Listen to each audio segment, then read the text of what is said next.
The classroom aboard the interstellar research vessel Xenophora was eerily quiet, save for the faint hum of alien technology. Rows of students from various star systems sat in their designated zones, each biomechanical desk tailored to their unique physiology.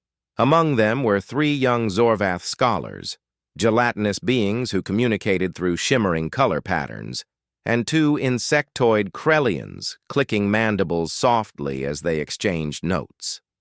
At the front of the room stood Professor Varric, an imposing figure with translucent skin that pulsed faintly under the soft glow of the overhead lights. His species, the Luminaris, were known across galaxies for their expertise in xenobiology and cultural studies. Today's lecture promised to be particularly intriguing.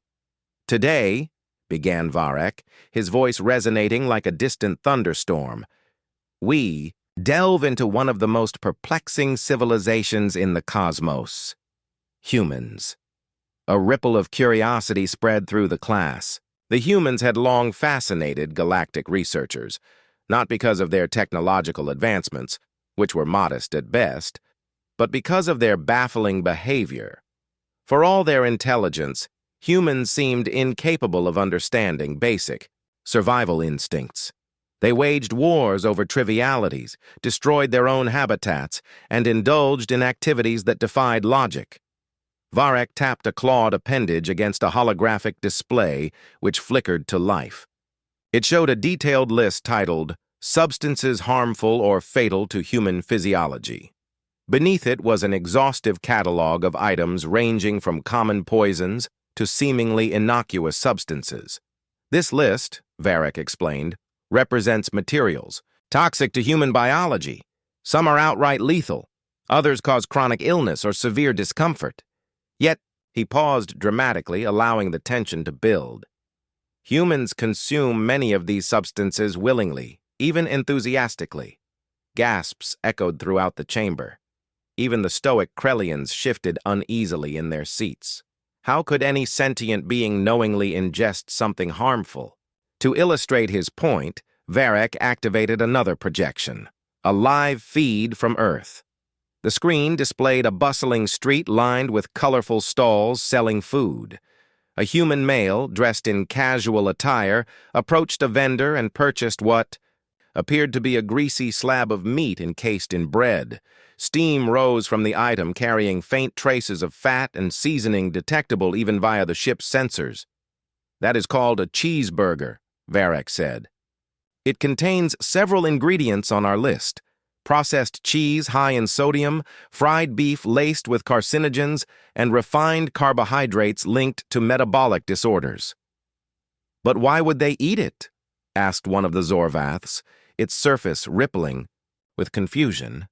Varric sighed, his bioluminescent markings dimming slightly. "Ah, therein lies the mystery.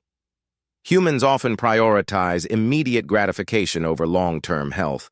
Their taste receptors evolved during times of scarcity, leading them to crave calorie-dense foods.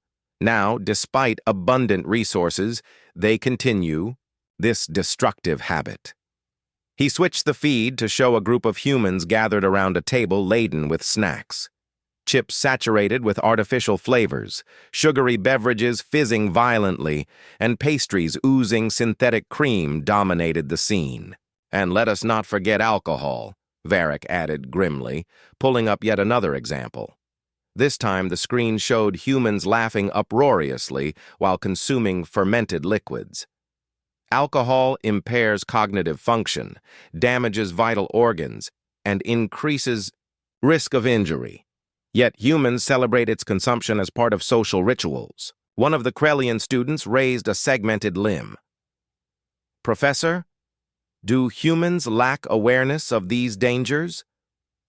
"Not entirely," Varric replied. "Many are aware, yet choose to ignore warnings. Others convince themselves that adverse effects won't apply to them personally, a phenomenon known as optimism bias. And then there are those who simply cannot resist temptation." The professor moved on to discuss caffeine, nicotine, and other addictive substances. Each revelation elicited more astonishment from the class. By the end of the lecture, the students were visibly unsettled. After dismissing the class, Varric remained behind, gazing thoughtfully at the now darkened screen. Humanity's capacity for self-destruction both horrified and intrigued him. As he prepared to leave, however, a notification flashed across his console. It was a message from the observational team monitoring human activity. Urgent. New trend detected. Consumption of edible. Glittervarek groaned audibly. "What now?" he muttered, already dreading tomorrow's lesson plan. Meanwhile, back on Earth, oblivious to the scrutiny of extraterrestrial academics, people carried on with their lives. Restaurants introduced new menu items featuring edible glitter, marketed as sparkling fun for your taste buds. Social media influencers posted videos of themselves eating glitter-laden desserts, unaware that aliens light years away were shaking their heads in disbelief. In a small cafe tucked away in a bustling city, a young woman named Mia took a bite of her glitter-topped cupcake. She smiled, savoring the sweetness without a second thought about potential side effects, or the fact that somewhere out there, cosmic scholars were documenting her every move. And so humanity marched forward, blissfully ignorant of the cosmic. I trained upon them, marveling at their peculiar resilience and equally peculiar recklessness.